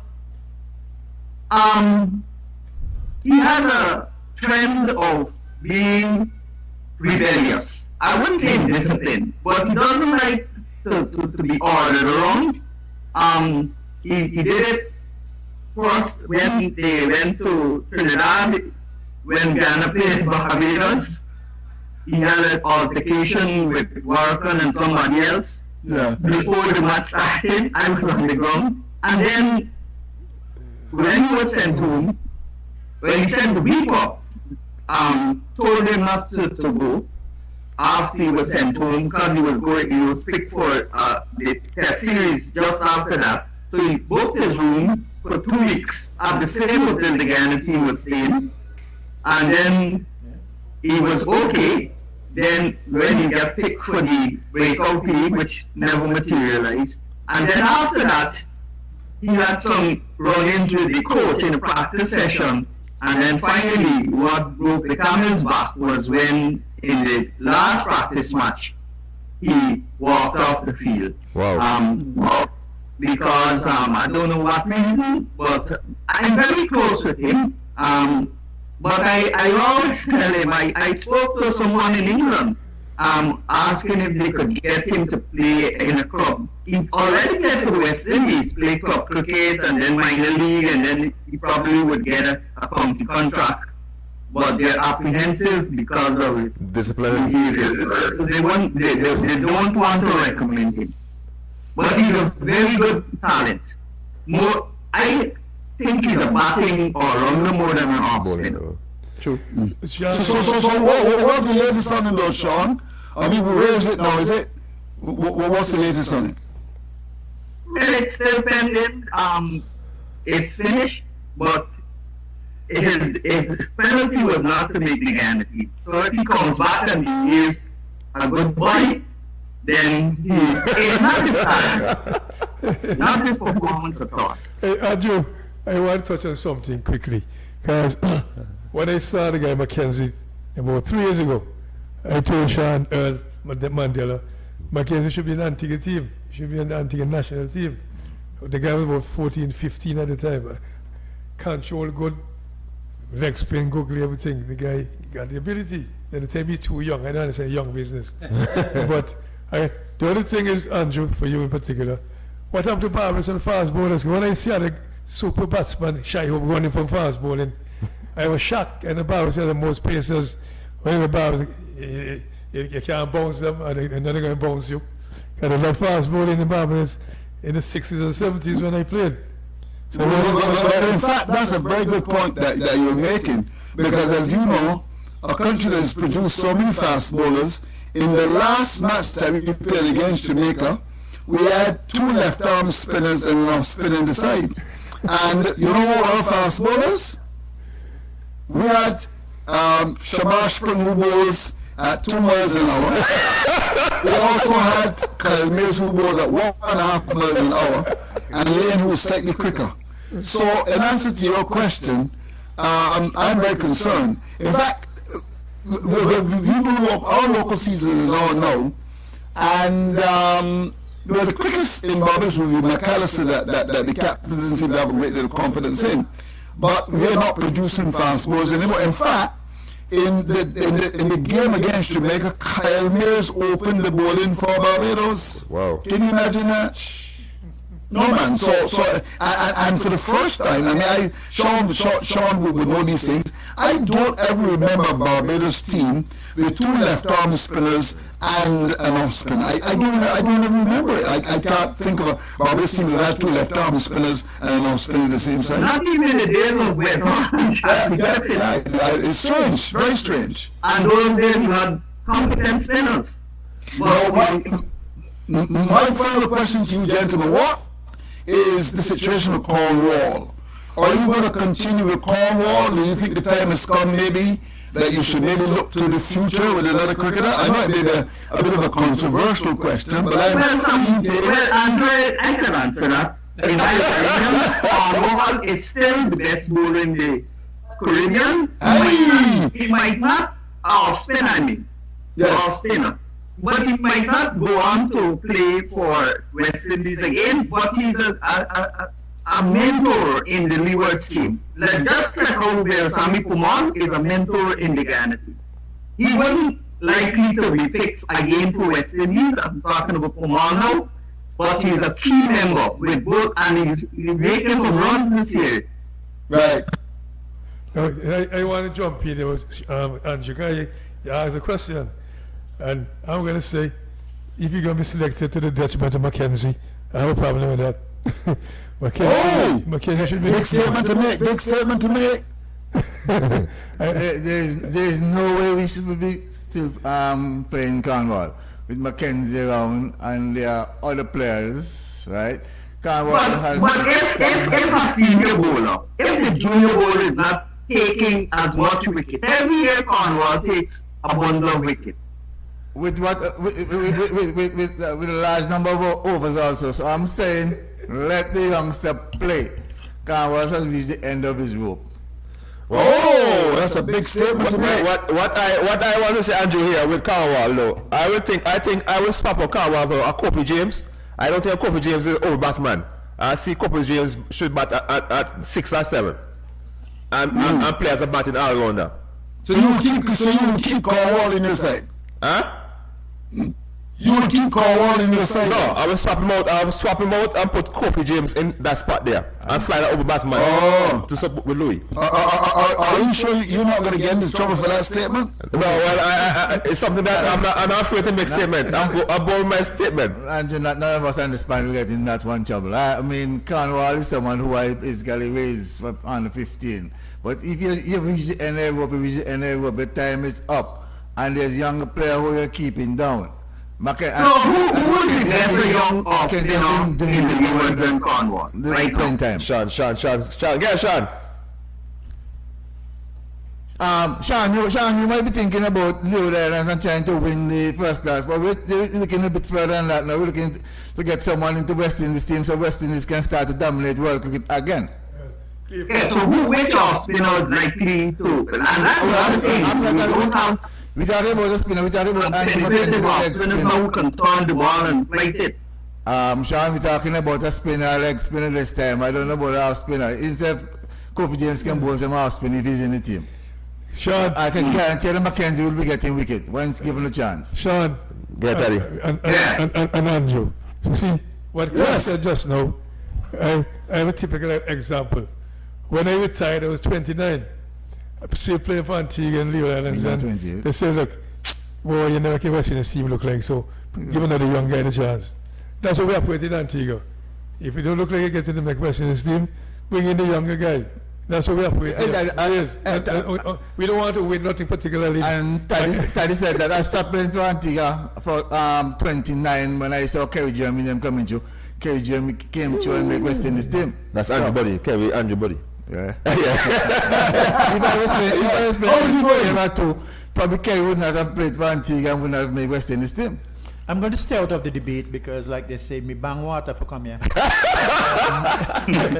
cannot. Well, football is different. When you get older as a fast bowler, then you could make way for another young fast bowler. But a batsman and a spinner, once you're doing well, I don't mean that the whole team is older people. Like, Indiana Kumar is the oldest. And he's still doing well. He's there as a mentor for the spinners. Can still contribute. And he bowls. Yeah. That's what you feel. Yeah, I believe Gilbert can still contribute. I want to mind my year too. Clement, I want to mind Andrew something based on what Sean is saying. I remember with his team in the 60s into the early 70s when they had Beckel and Lashley and Bynum and all those guys who wouldn't retire. And after a long while, I was going to hardly find the test batsman again. You remember that, Andrew? Yes, man, of course, you're perfectly right. Like playing test cricket in his 40s. Yeah. No, the question I have for Sean, you spoke about Permal. Can you see Permal playing for Ghana in the next 2 or 3 years? Yeah.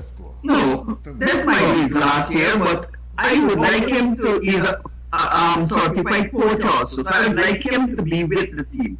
Okay. As a mentor. Well, Sean, when you said what? Sean, Well, just say I agree with you, because for me, Jimbo should be kept close to the team as a mentor. And not in Yes, well, if he's not playing, then he should be in the team. In the team, leading the backroom staff. Look, Leo Lions has two players. Cornwall and Hamilton, they should be rested. DPP, we got to jump in here and say a piece. Let's hear it. DPP, say a piece. He was close to My the opinion is Yeah. Jimbo should be still on the Leeward Islands team. I would give him probably another year. thereabout. But not the base and performance. A year A year what? nothing. Not base and performance, Clement. But look, he put up a good reaction. The last innings, yeah. So he shows that he still has something to offer. And the tangibles and the intangibles, as you all even acknowledge his ability to serve as a mentor for those cricketers. I mean, Carlos Brathwaite said that when, and we all know that when Brian Lara went in his first tour of Australia, he never played. And he was very bitter towards the likes of Viv Richards or whatever for that having not played. He felt he should have played. But to throw them into the mix with senior players, the younger players that are coming, to throw them into the mix, there is an Athanas, not the Dominican guy. Alec?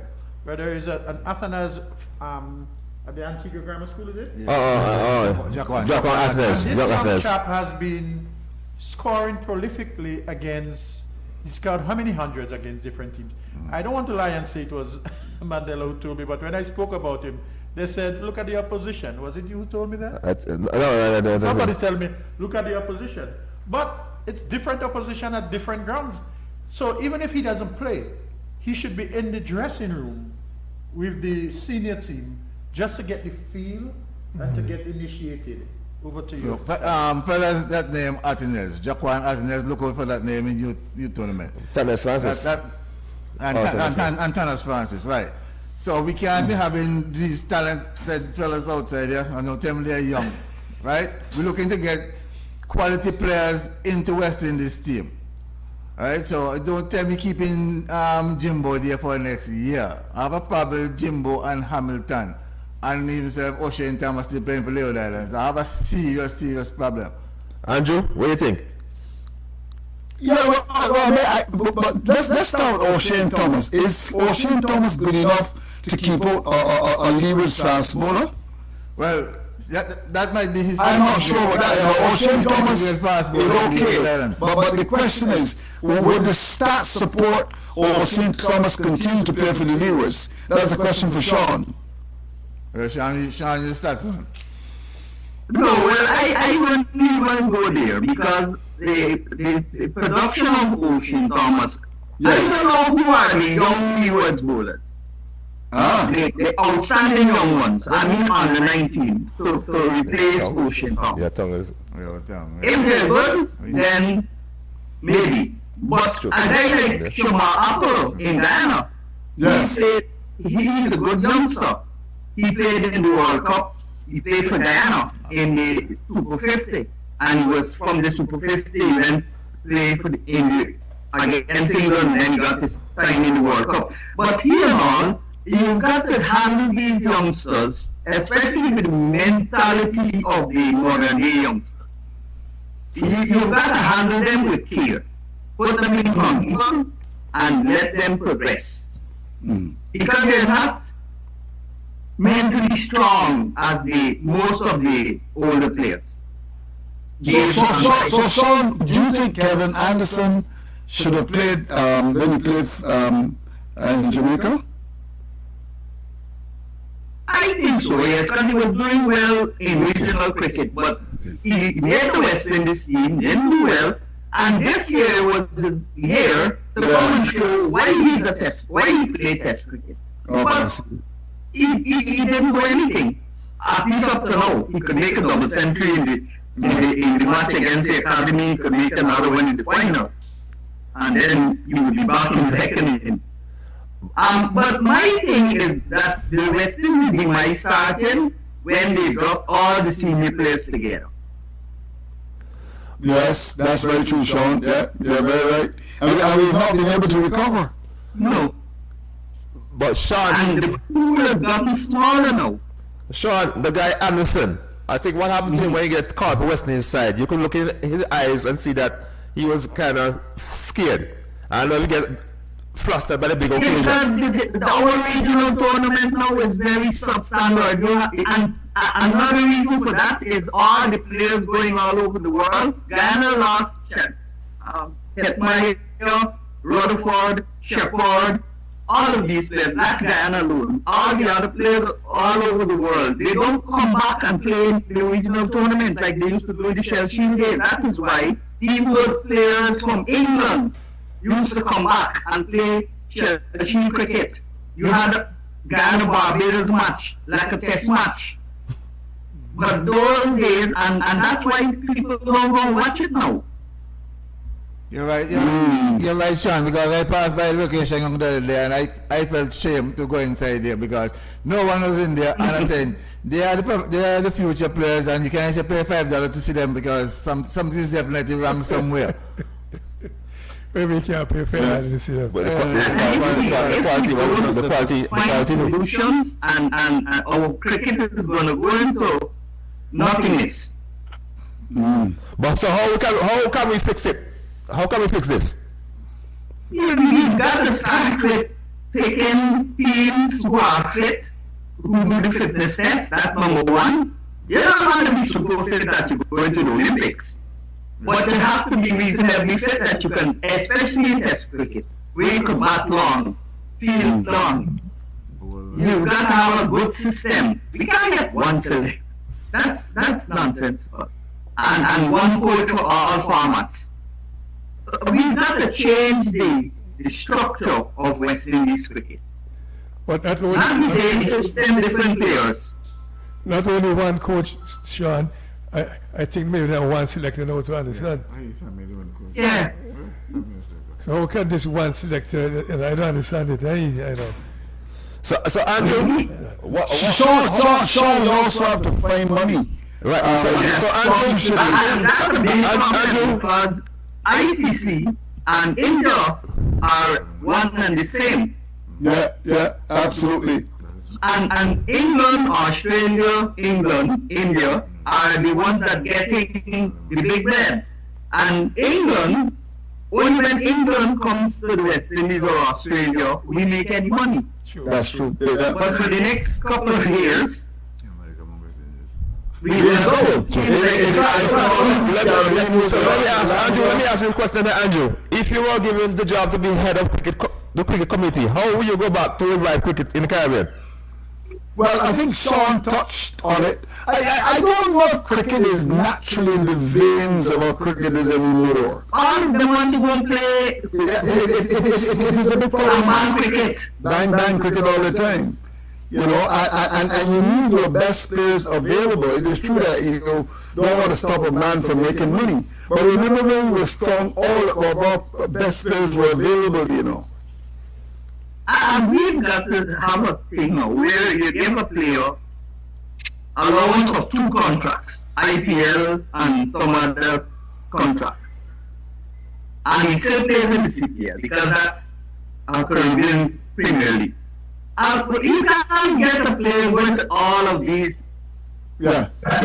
leagues. And they're not going to choose the same player. They only want to play with the regional teams. Yeah. What's the best thing? So then- he was our best batter, young batter, himself and Hetmaier. So then, gentlemen, we have a Both serious of them are something problem. franchise cricket. We have a serious problem with our cricket. Oh no, there's no question about that. We're in trouble. In fact, the late great Tony Cozier, who died in 2016, I'll never forget that. Just before he died, he said to me, Andrew, boy, I don't know if this could even come back.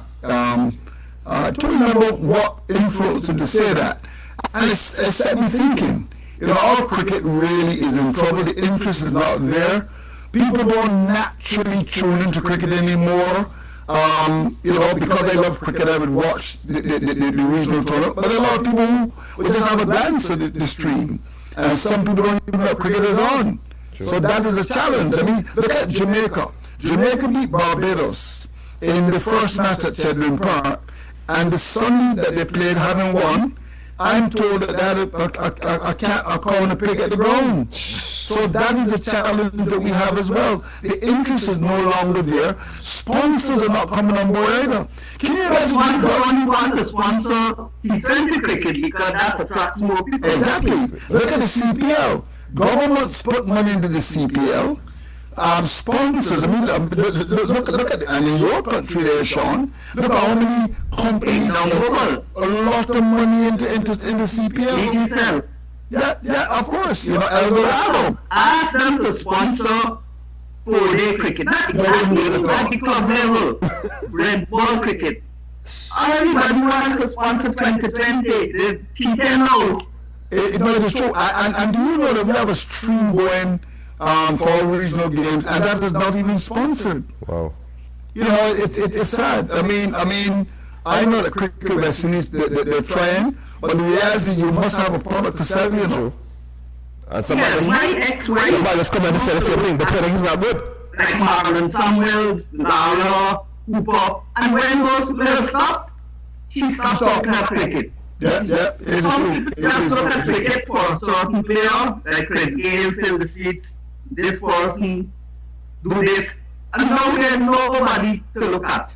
No, you're right. Yeah, that's my You're right. DPP waiting. How we can make cricket attractive again? What can we do to make cricket attractive again? A total revamp of the system. Well, 2020 cricket would be attractive because that's where all the young players are going to. Just before the DPP comes in, John, I have to leave you now. I really enjoyed being with you. And we do local cricket as well. By the way, at Barbados, before the DPP comes in, we still try very hard. We still do local cricket. It's on the radio. We're now streaming our cricket. And as you know, a lot of money is spent in Barbados because we get a lot of money from the lottery here in Barbados. So therefore, Barbados may be in a slightly better position. But overall, the cricket in the Caribbean is not good. I'm very disappointed that we reached this stage. And as the mighty Gabby will sing, Lord, send an answer for me. Gentlemen, I want to thank you for having me and enjoy the rest of your day. That's my nice having you. We're streaming the game to the two finals today. So DPP. I agree with Barbados. You have to start cricket at schools. And the Garfield Sobers tournament brings schools from all over the world. And Barbados still has a school cricket structure. So Ghana is trying to get back up. Yeah, when you look at this recent tournament which ended here in Antigua, again the format stifles the interest of West Indians in cricket. You had one community that was exposed to what each team played 3 matches against each other, and so you had cricket playing at the 3 grounds. And yes, it's a good thing that Antigua has that many grounds to host that many matches, but the public, as I was telling Cleve earlier, Joseph earlier on, that they were fatigued. Right. The Antigua cricket public was fatigued. But I think that was a misstatement on my part. You can only be fatigued when you've done something over and over. And in the case of these games, there were nobody at the games. So it could not have been fatigue. I can remember you had Scotiabank kiddies cricket, and they would invite them to the games. Yeah. So that would help to build a viewership for the future. I saw nothing, and was it Joseph saying at $5 or something? $5, and people still would not come to the game. But again, it went back to the days of choice of the games. If you start a game on a Thursday. To climax on a Sunday. So when you have a very interesting, Friday night, there is interest in the cricket. So people want to go out on Saturday and Sunday to see the finals. I was calling a game against Windwards and Trinidad. The game started this Sunday. I flew in the Sunday morning from a trip and went straight to the game. Monday, Tuesday, and Wednesday I couldn't go because I had a court case going on, and I couldn't go. and people were working throughout those days and they could not go. So a choice of days would be a better thing for the cricket, especially you have no sponsors, so you have nobody you interfere with. So they were at liberty, I think. I don't know what their constraints were, and probably it would make us understand if they explain to us why what their constraints were in starting the game on a Thursday. And the Sunday. On Sunday, a weekend instead. Than the Sunday. Right. So that could have piqued interest or improved interest in the game of cricket for the region. And I've seen Taddy's Parish League Right. better attended. Then When I went to Liberta where there was the finals between New Winthrop and Liberta, and it was properly attended more than Ambi showed up. That was a white ball match. Second, please.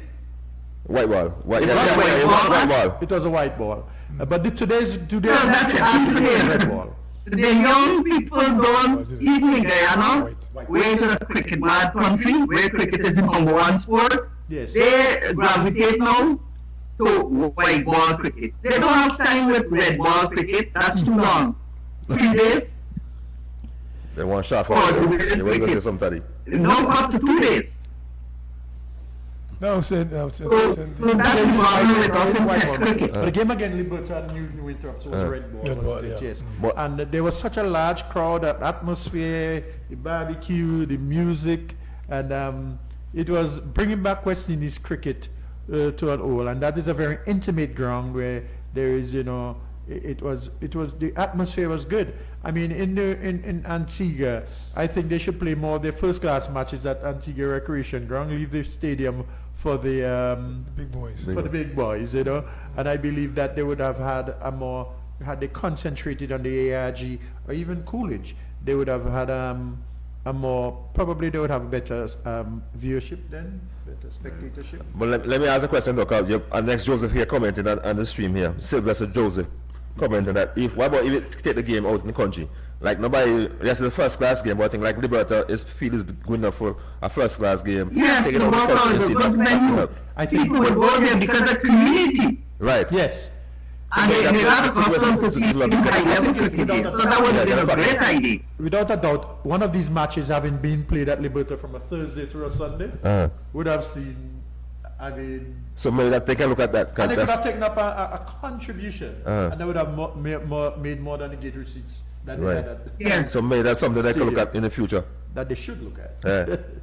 And our friend there from Miami is saying that the game wasn't properly advertised because he lives in Florida, and somebody from Antigua was asking if cricket was playing in Antigua, Yes. and he's in Florida. So maybe they didn't advertise it more. But And that's another problem. Marketing the first class cricket. Well, look at CPL. You already know a year before where CPL is playing. True. Yes. And people already get booking to come down to watch CPL.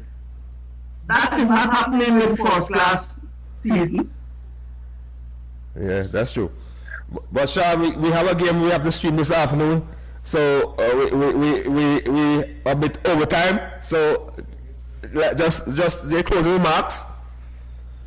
Yes, it's nice to have me here for the first time.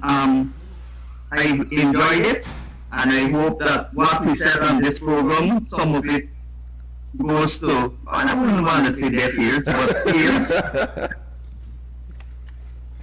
Sean, we'll invite you again, Sean, don't worry. Yeah, thank you to all the viewers who want to say good morning. It's still morning. Yeah, it's the morning. Not that it falls on deaf ears, but that it sparks a conversation throughout West Indies cricket that then the appropriate authorities can hear and can listen, and not be tone deaf to what we, the people who make up West Indies cricket, are talking about. Because cricket is for the West Indians, of the West Indians, and by the West Indians, and not it is not assigned to only one body, one person, because your election is a representative of our views throughout the region, and I think it should be taken into account when it comes to dealing with West Indies cricket as a whole. But Sean, I didn't realize that Bunsen saying something here again. We made a decision years ago that our first class game must only play at test venues, and they realize that. At the international grounds. But Yeah, that's what we made a decision years ago. Only Queen's Park, Yeah. Oval, and recently Brian Lara They international realize that. grounds. And And so, they play cricket at all the first class venues. class matches at all them different grounds. Yeah. And Bong said that's the demise of the cricket. Can you remember when he playing back in the day, he used to play different out in the countryside and stuff against Jamaica and stuff, and people was there watching the game.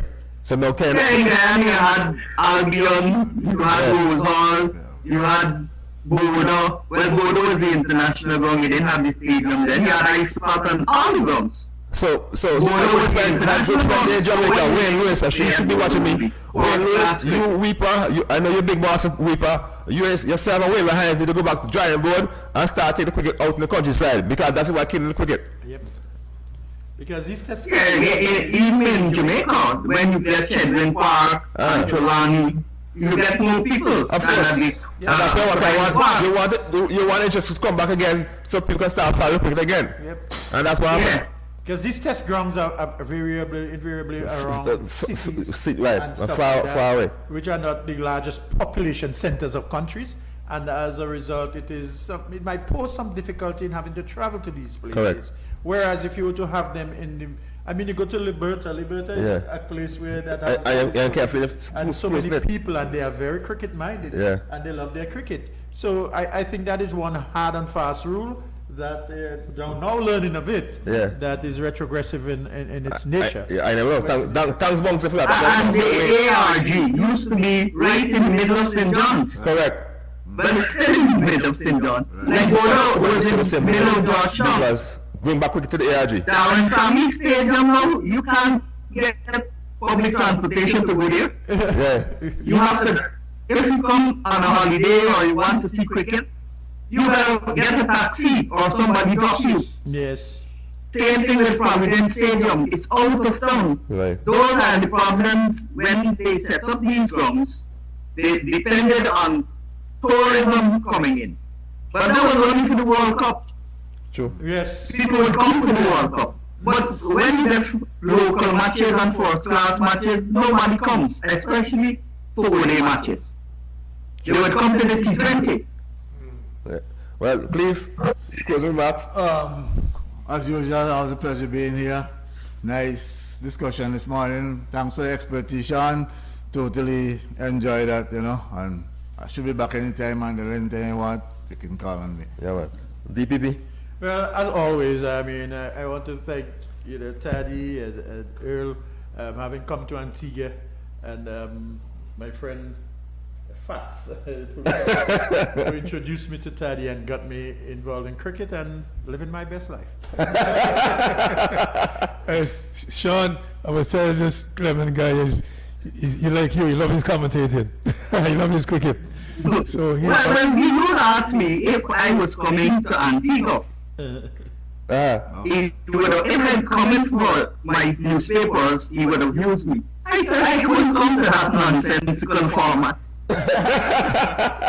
two matches with the same team in the same country. Stupidest. And that doesn't make sense. No.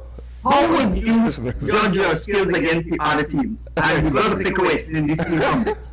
Taddy. Yeah, but Sean, I totally enjoyed it today, especially you and Andrew. Yeah. You and Andrew. And I want to say, I don't know if I can talk about politics, but I want to congratulate the Prime Minister for his photo. I agree with you totally, just recently, and you have to congratulate him. But I was telling him I totally enjoy you and Andrew, because you and Andrew have something in common with me. You're not afraid to knock your own players. That's what I like about you guys. Like you call it like you see it. The only way disagree with you with the Jimbo guy, the carnival guy. All right, I got to run now. All right. Okay, we want to know too. Well, it was nice. Nice interview. Let's have a good weekend. Yeah, that was half a bit. Jingle your keys and get a year with a car loan from ACB. Drive away with a loan that fits you. Get up to 100% financing and take years to pay on a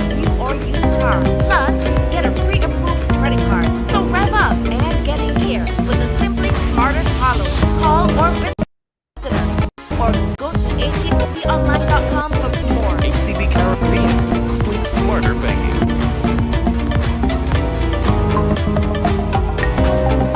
Jingle your keys and get in gear with a car loan from ACB.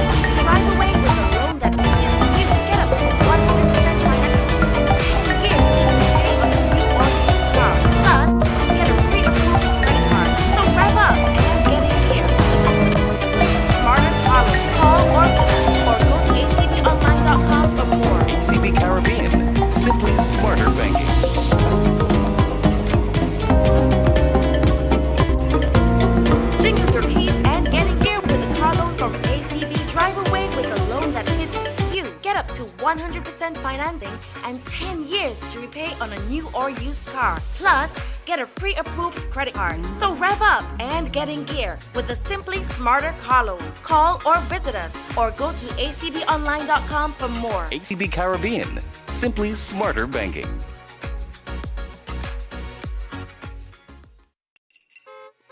Jingle your keys and get in gear with a car loan from ACB. Drive away with a loan that fits you. Get up to 100% financing and 10 years to repay on a new or used car. Plus, get a pre-approved credit card.